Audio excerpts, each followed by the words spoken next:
If carnivore felt simple until cheese, cream, and just a little dairy became regular guests, dairy may be running more of the show than we think. If you're new here, welcome. I'm Patricia, and on this channel we talk about health, diet, weight loss, and midlife metabolism with science, strategy, straight talk, and as little nutritional circus music as possible. Dairy makes sense on carnivore at first. It comes from animals. It is rich, satisfying, easy to find, and it makes meals feel more familiar. For someone coming off bread, pasta, cereal, chips, sweets, and all little snacky foods that keep hunger and cravings stirred up, dairy can feel like a little gift.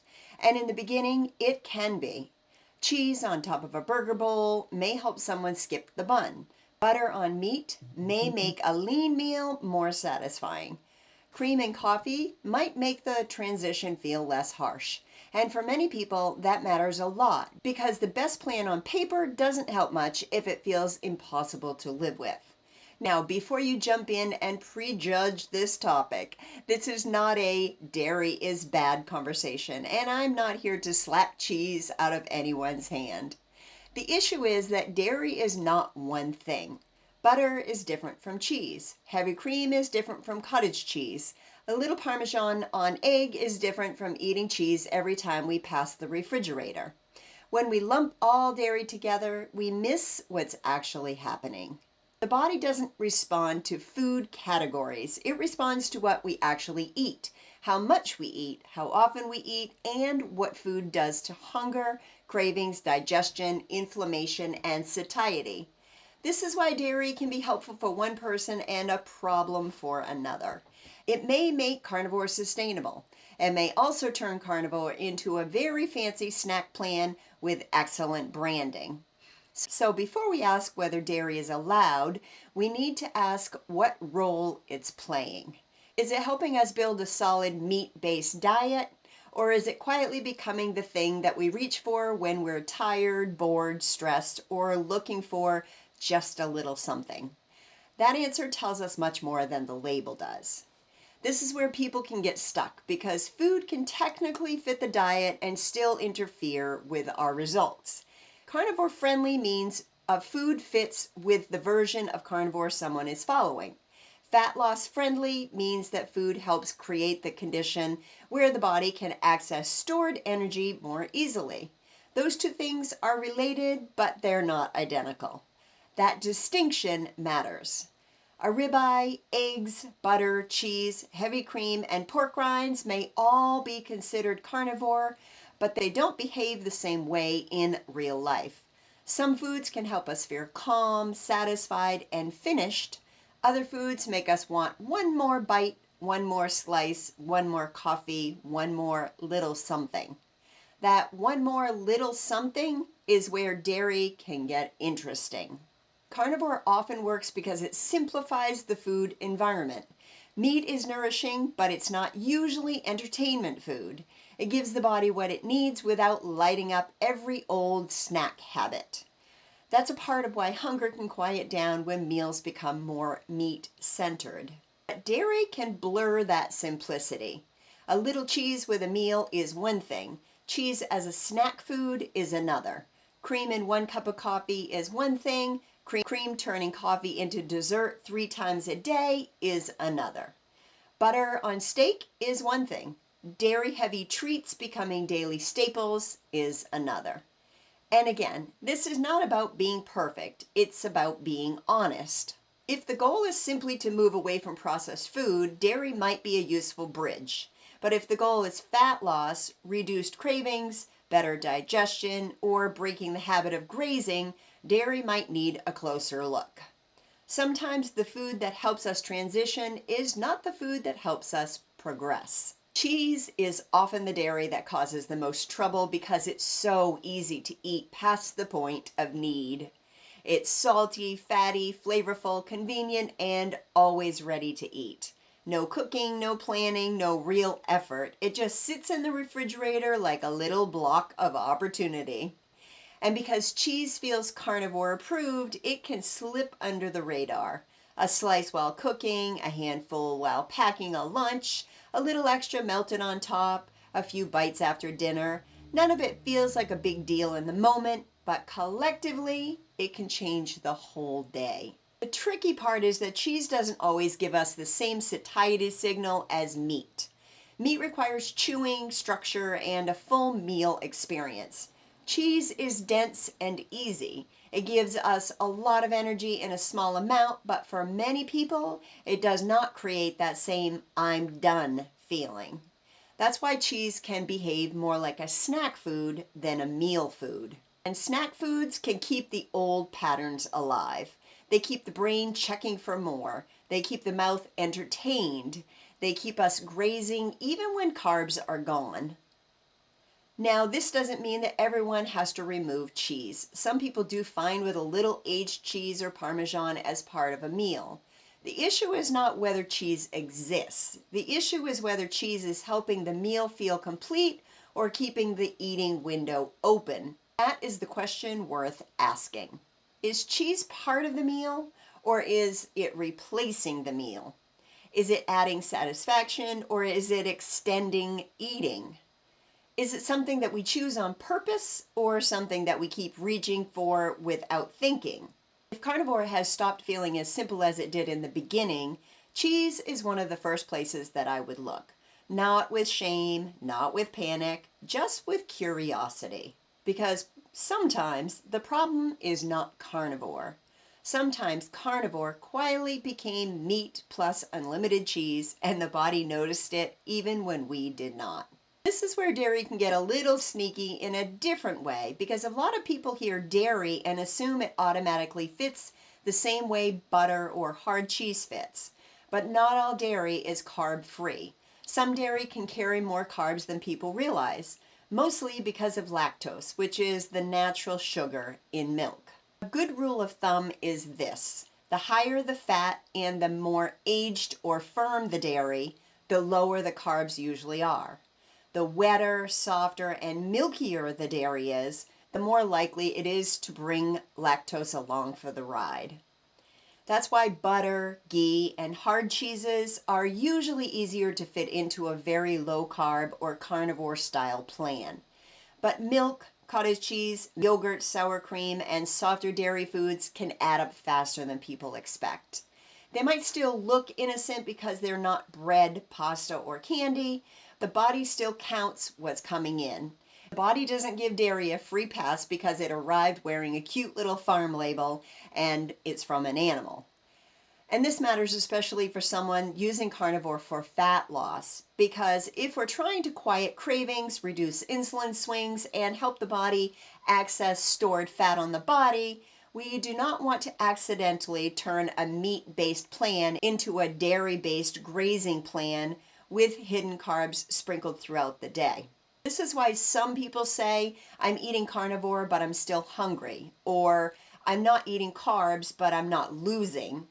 Then when we look closer, there's cream here, cottage cheese there, sour cream on everything, soft cheese as a snack, and maybe enough dairy calories and carbs to change the whole picture. The question isn't whether they're healthier than processed junk. Most of the time they are. The question is whether they match the goal. If someone is transitioning away from ultra-processed food, those foods might be part of the bridge. But if someone's trying to tighten up carnivore for fat loss, cravings, blood sugar, or inflammation, the dairy choices may need to get more specific. Now we have to talk about the other side of dairy, because for some people the problem is not just weight loss. It is inflammation, digestion, joint pain, fatigue, skin issues, and sinus problems, or autoimmune flares that never quite settle down. This is where dairy can be very individual. Some people tolerate it beautifully. They can eat butter, cheese, cream, and feel perfectly fine.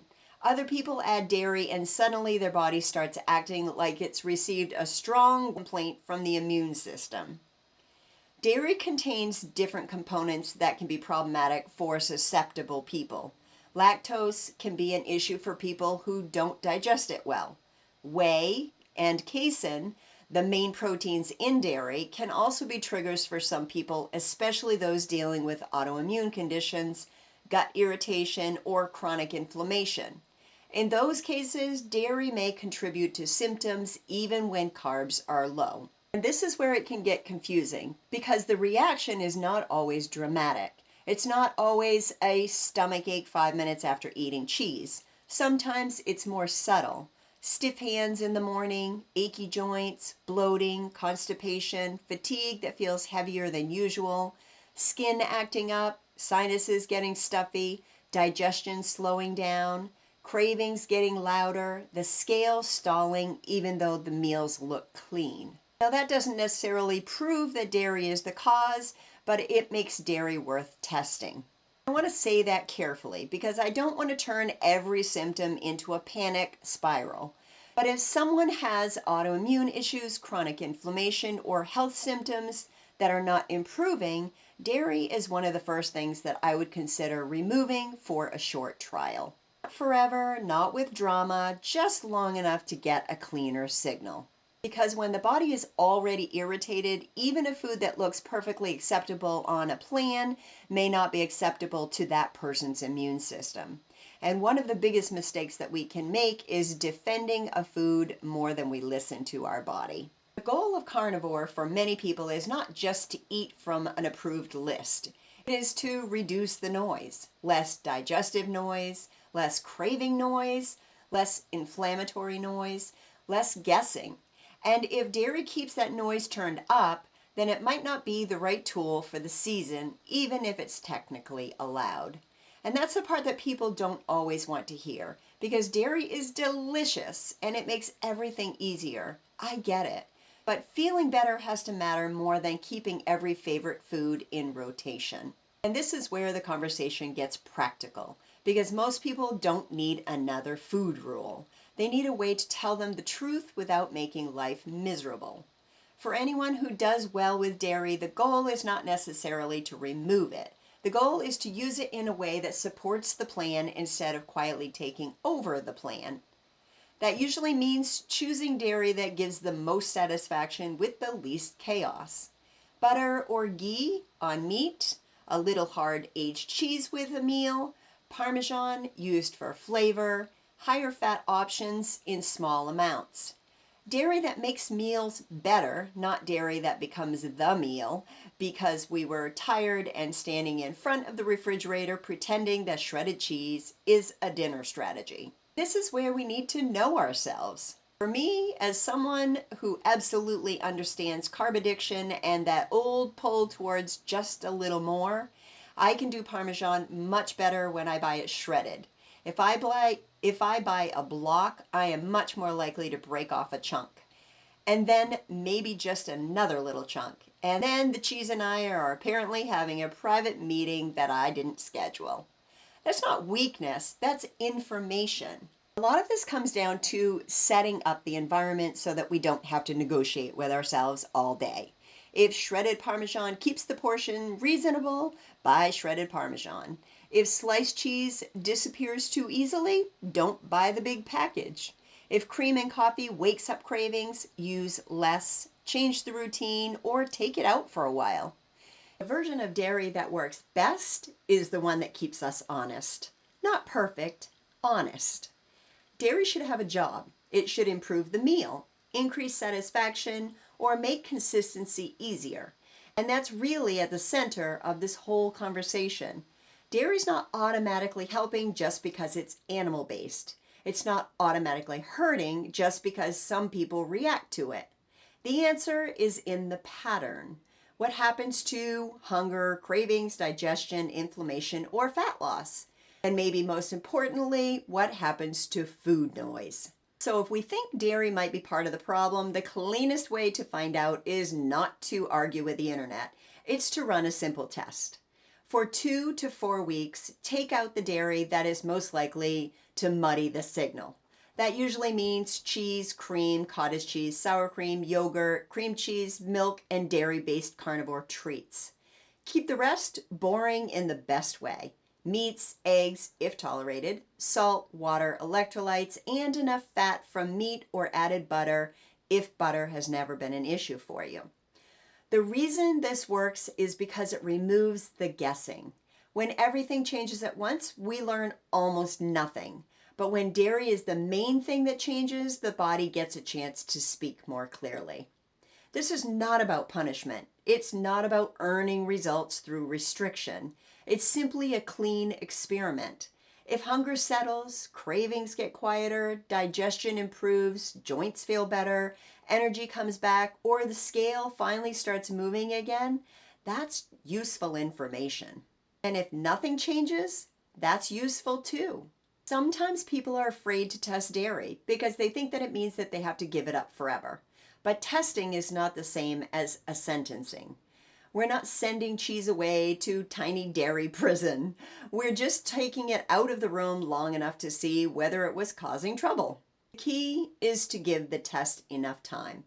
3 dairy-free days followed by a weekend cheese reunion does not tell us very much.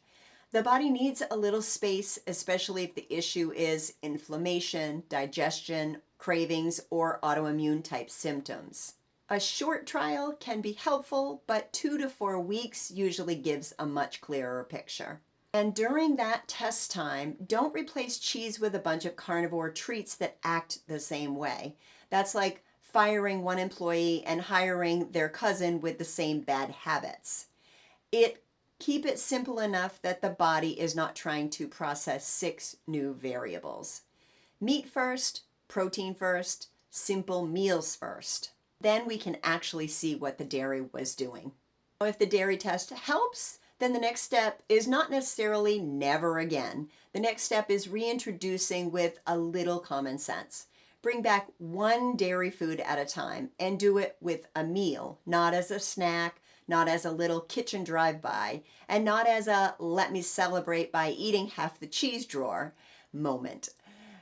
Add 1 thing, watch what happens, and keep everything else steady. Butter or ghee is often the easiest place to start because it's mostly fat and much lower in lactose and milk proteins than many other dairy foods. And this is where portions matter, even on carnivore.